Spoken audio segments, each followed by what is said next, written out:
Hi, welcome back. We have made it to week 8, our last week in this course. It's hard to believe we've already made it here. This final week, we will be discussing laws of equity and equality in employment. This will be drawing from Wong's chapters 15 and 16.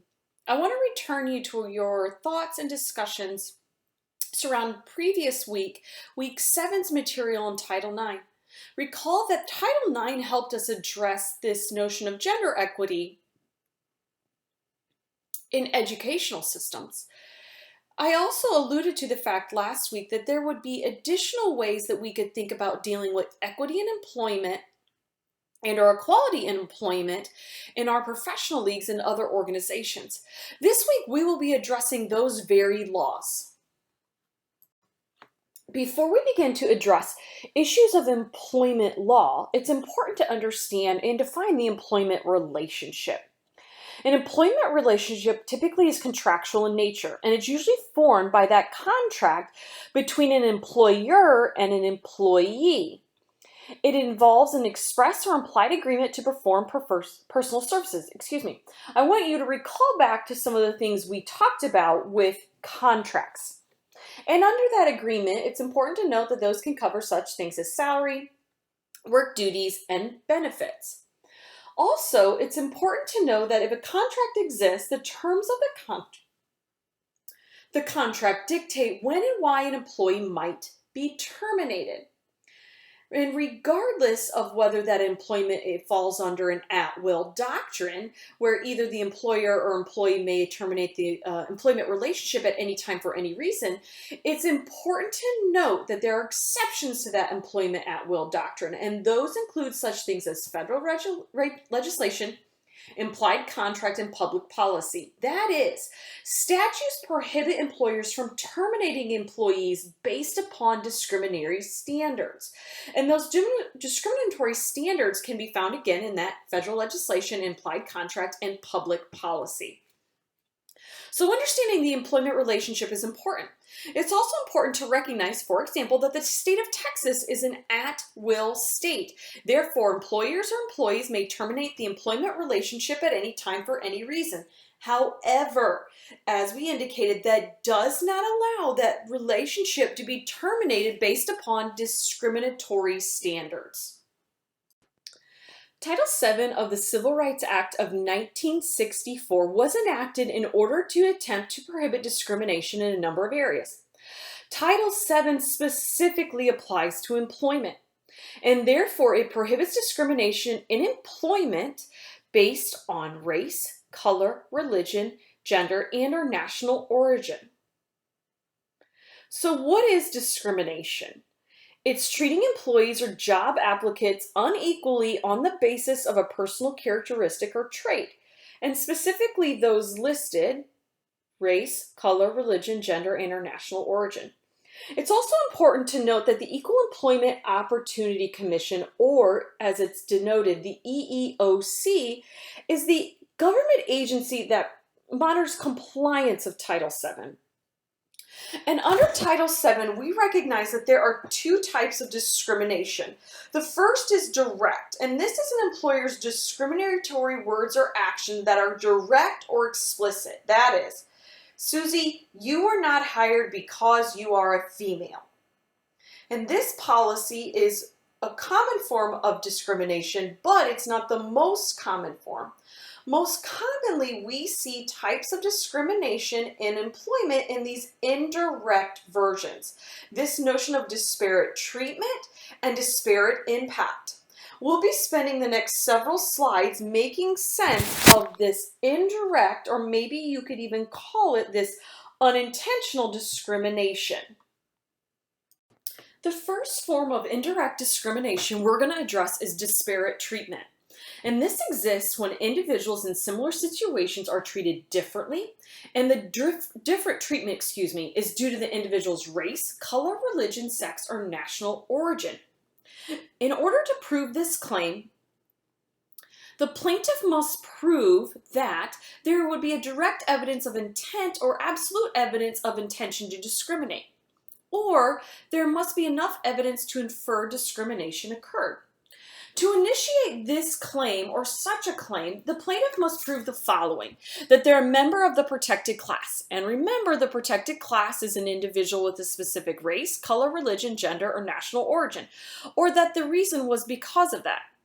In addition, the plaintiff must be able to prove that they applied for a job in which an employer was seeking applications. The plaintiff was qualified to perform the job. This is important to note, that a plaintiff can't bring a suit if there was no job being applied for and if they were not qualified to perform the job. In addition, our fourth area is that despite possessing the qualifications necessary, the plaintiff was not hired. And that hiring was, as you can argue, potentially because of individual's race, religion, gender, or national origin.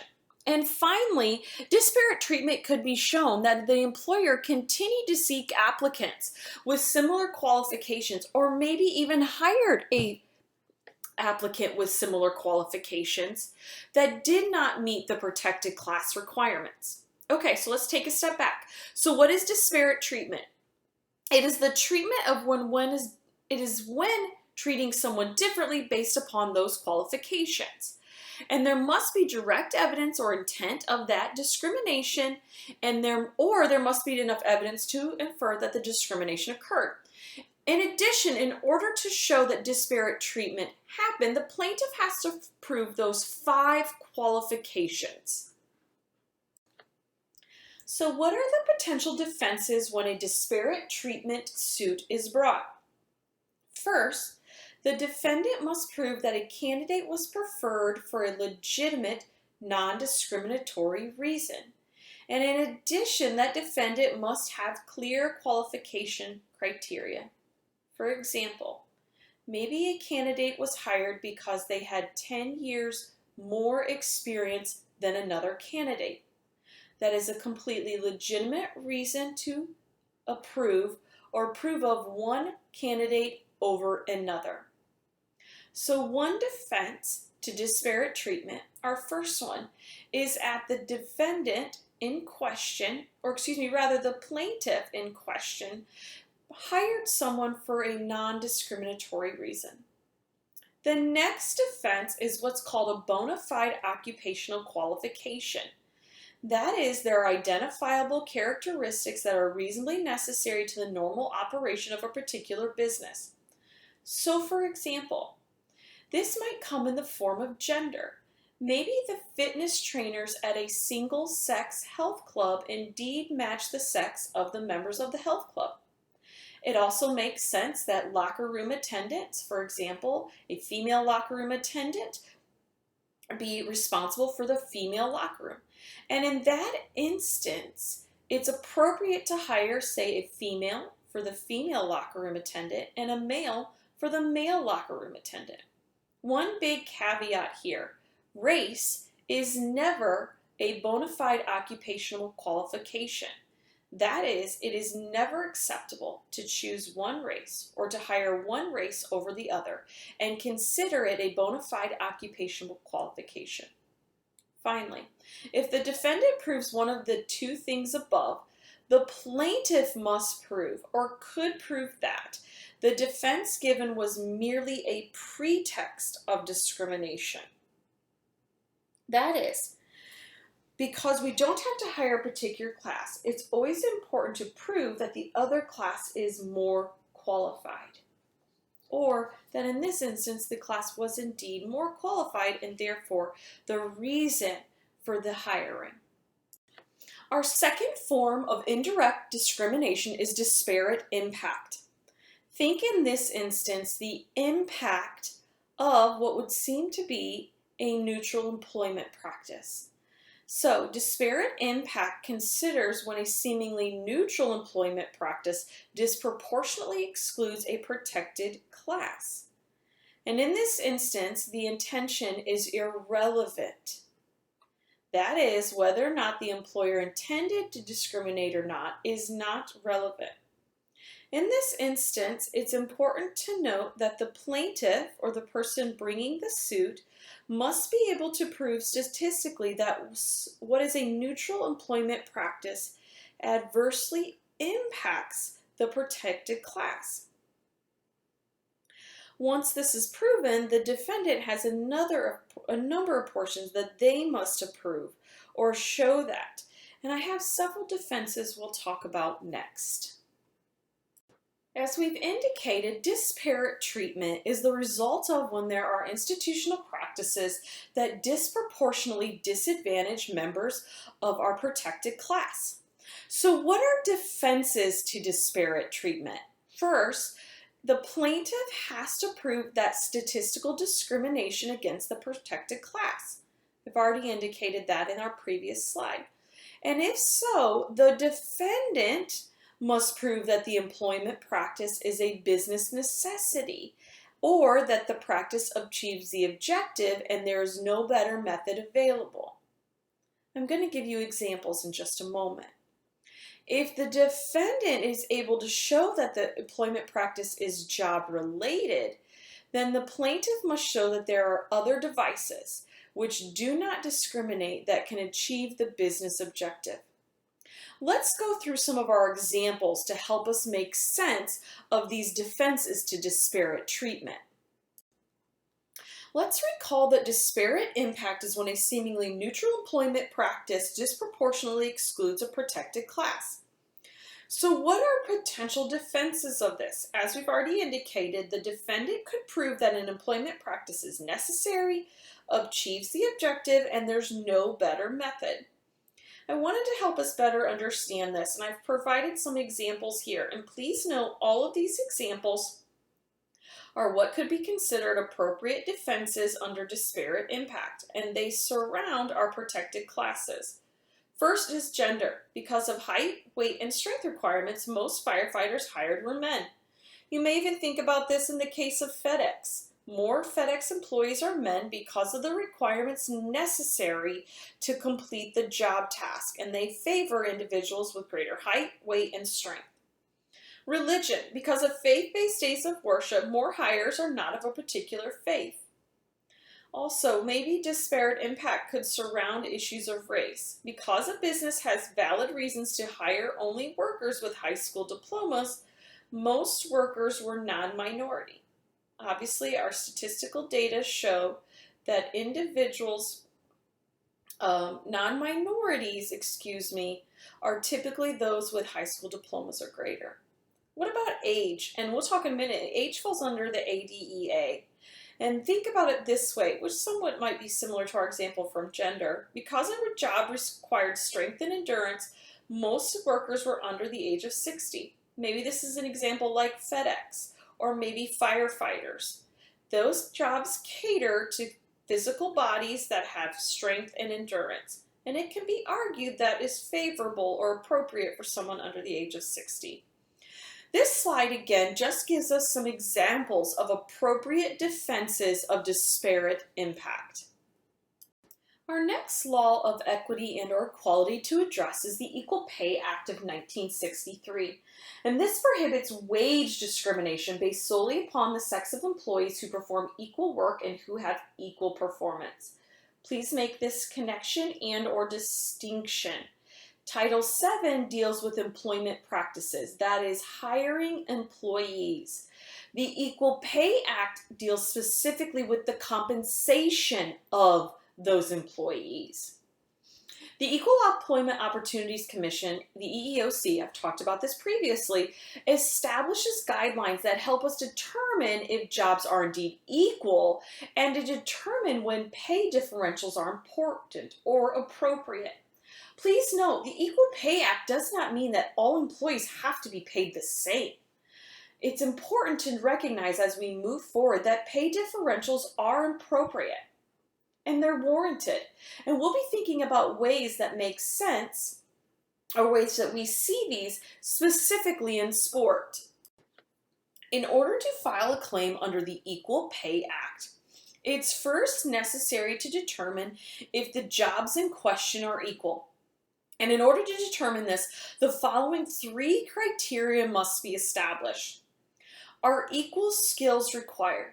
So for the two jobs in question, are equal skills required to complete job A and job B? Is equal effort required? If job A only requires an employee to work, say, 20 hours a week, but job B requires employees to work 40 hours a week, equal effort is not the same. Are there equal responsibilities? Does job A have more administrative duties or oversee more individuals? In the instance of coaching, it may be appropriate to recognize that are there equal responsibilities regarding the travel, the competition, the number of athletes in question? Lastly, are there equal working conditions? And in our instance, when we actually begin to think about coaching as equal pay, the courts, rather, have ruled that there are typically equal working conditions. Okay, so what are appropriate reasons for pay differentials? The following constitute the affirmative defenses established by the EEOC for the EPA as appropriate reasons for pay differentials. 1. Seniority system. Has Coach A been working or coaching in the industry 10 years longer than Coach B? Then therefore that's appropriate. They have seniority. Merit system. This can come in the form of wins, championships, graduation rates. So for example, does Coach A have 3 more conference championships and have a 20% higher graduation rate than Coach B? Therefore, that could constitute a reason for an appropriate pay differential. Third, systems that measure earnings by quality and or quantity of production. In the world of sport, as we already indicated, this could be things such as wins, championships. It also may be work in the community, public relations, community relations, and or other factors. Lastly, factors other than sex. Are the pay differentials because of other reasons outside the gender or sex of the candidates in question? The following 4 cases help us determine how the courts have ruled under equal protection law in high school and collegiate athletics.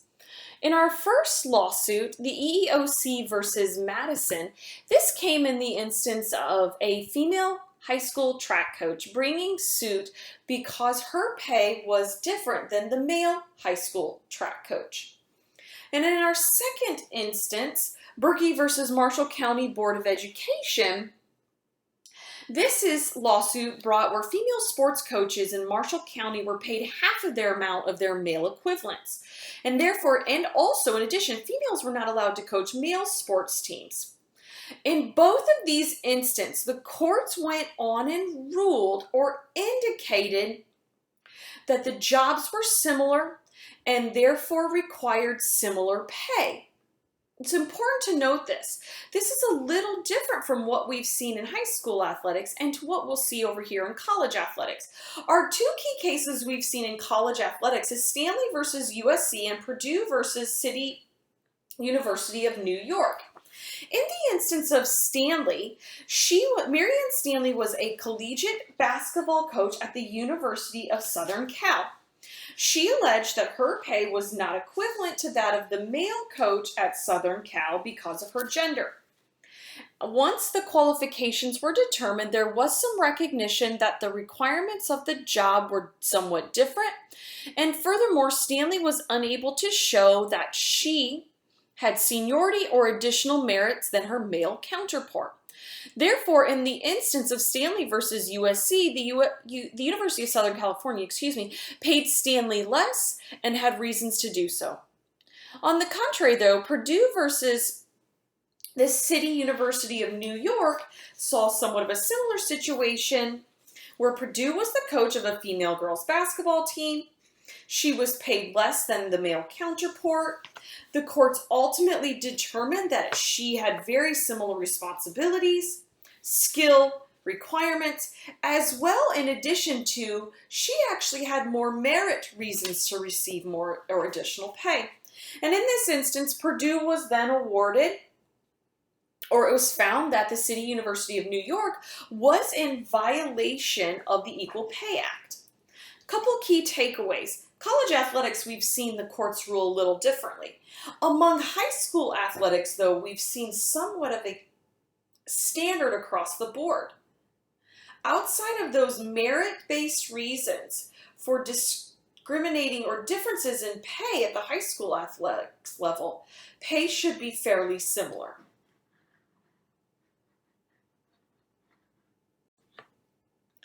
Last week in week 7, we addressed sexual harassment as it applies to educational settings under Title IX. In this week, we are going to address it where it happens in workforce and or employment settings. It's important to note that harassment in general can be brought up under Title VII as it considers harassment for those protected classes that we've talked about: gender, race, religion, national origin. Sexual harassment usually has less to do with physical attraction and more to do with issues of power. I'll make sense of that in just a little more. As I've already indicated, sexual harassment may fall under one of the following. Title VII are those employment settings, and Title IX, as we saw in week 7, are those educational settings.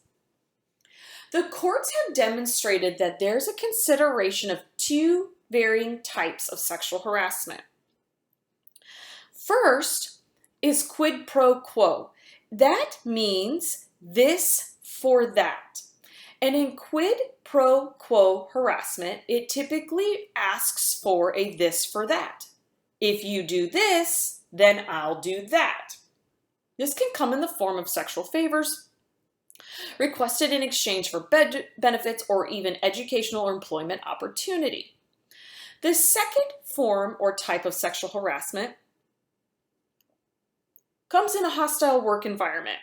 And this is when behaviors created are intimidating, uncomfortable, and are non-productive to the work and or study environment.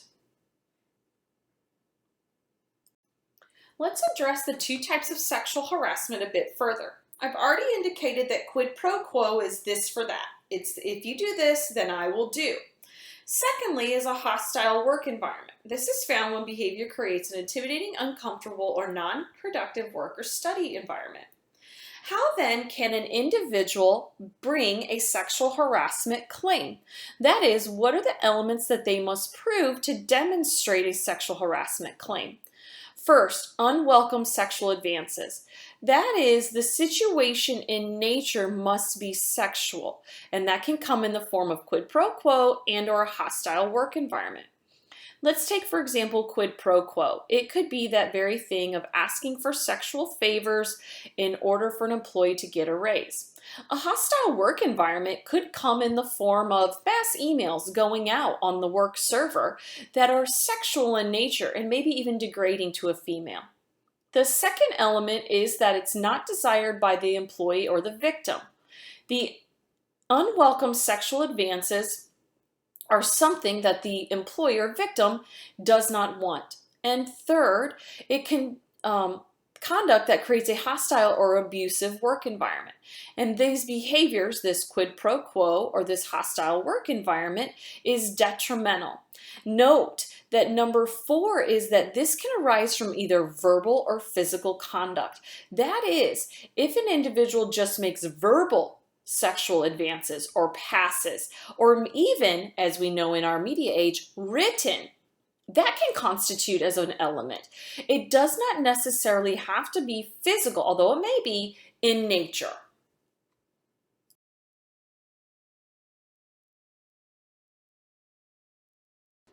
Our final law surrounding equity and or equality is the American with Disabilities Act, otherwise known as the ADA. This was written in 1997 and was designated to protect individuals with disabilities from being discriminated against in the following areas. Title I of the ADA is in regards to employment. That is, individuals with disabilities cannot be discriminated against in hiring or in employment practices. Title II is public services. This prohibits or disallows individuals with disabilities from being discriminated against in public services. You can think about this, such as services offered through our government and public. This may even be such things as transportation. Title III is our third area, and it addresses public accommodations. We see this often in the world of sport. It's appropriate and a requirement of the ADA that facilities, specifically sporting facilities, are able to accommodate those with with disabilities. This comes in the form of seating, bathrooms, water fountains, walkways, sidewalks, etc. So what is a disability? And according to the ADA, it's defined as a physical or mental impairment that severely limits one or major areas of life.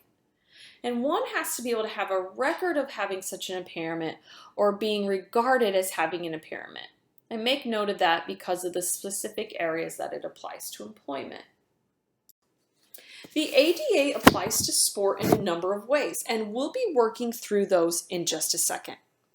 First, the ADA states that an organization must make a reasonable accommodation to the physical or mental limitations of an individual, and if that individual is otherwise qualified, unless it poses an undue burden.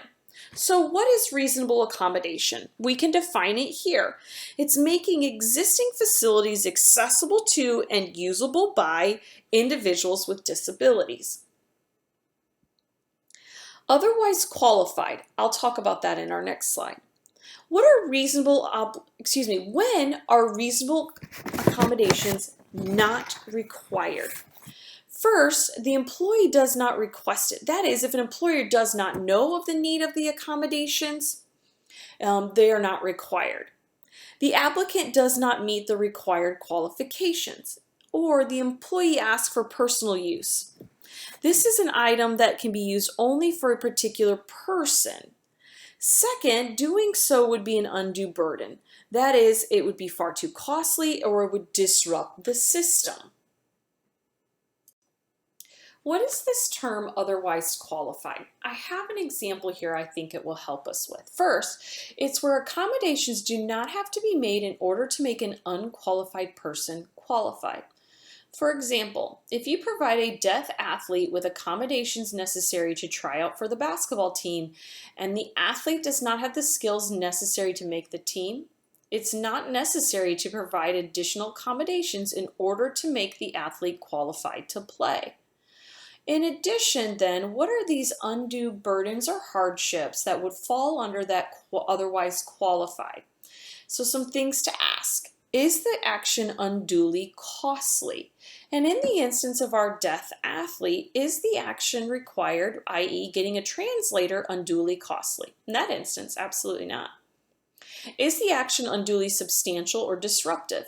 In the example of our deaf basketball player, is a translator unduly substantial or disruptive? Absolutely not. And will the action fundamentally alter the nature of the program? For the game of basketball, will that action fundamentally alter the nature of the program? No. I do want us to think, though, in the example of an athlete who is wheelchair bound and would like to play on the basketball team. Is the action unduly costly? Maybe not. But is the action unduly substantial or disruptive? And will the action of having someone in a wheelchair on the basketball team fundamentally alter the nature of that sport? Yes. And that's where it's important to recognize that in those instances, then, it's important to note that options must be provided for that individual to play the game of basketball, where it doesn't fundamentally alter, we'll say, the nature of the game of basketball. Our next area of discussion in applying the ADA to sport is this notion of employee selection. This can come and be considered what we would talk about as prerequisite tests and/or medical examinations. Prerequisite tests and medical examinations are permissible as long as those tests and exams are directly related to the job at hand. It's also important to note that even employee selection, considerations of drugs and alcohol abuse comes into question. Let me give you this example. Bob is the head coach of an intercollegiate hockey team, and he has been for 7 years. The past couple of years, the team has underperformed, and in fact, many have noticed that Bob hasn't been himself. When the athletic director comes to Bob, he admits he has a severe drinking program. And in this instance, under the ADA, it is a requirement of the athletic department to ensure that Bob first gets help or treatment.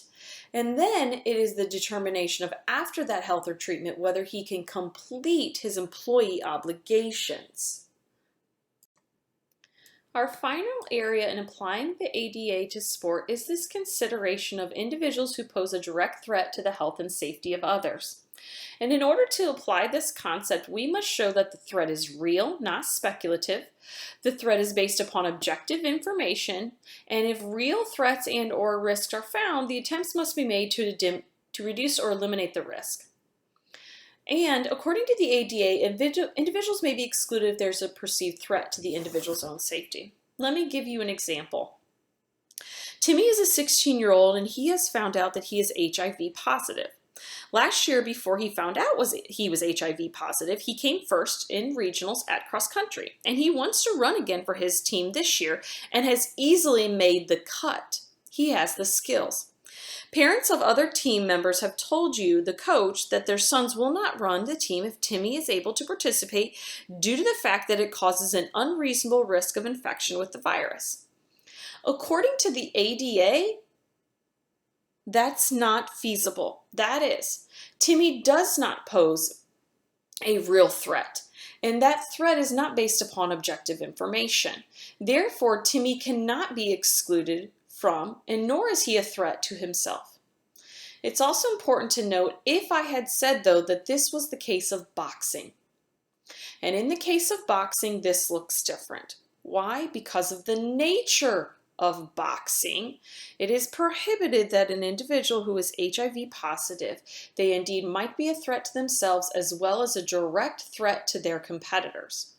Therefore, an individual who is HIV positive under the rules of boxing, and actually our boxing federation has determined this, they do pose a threat in health and safety to others.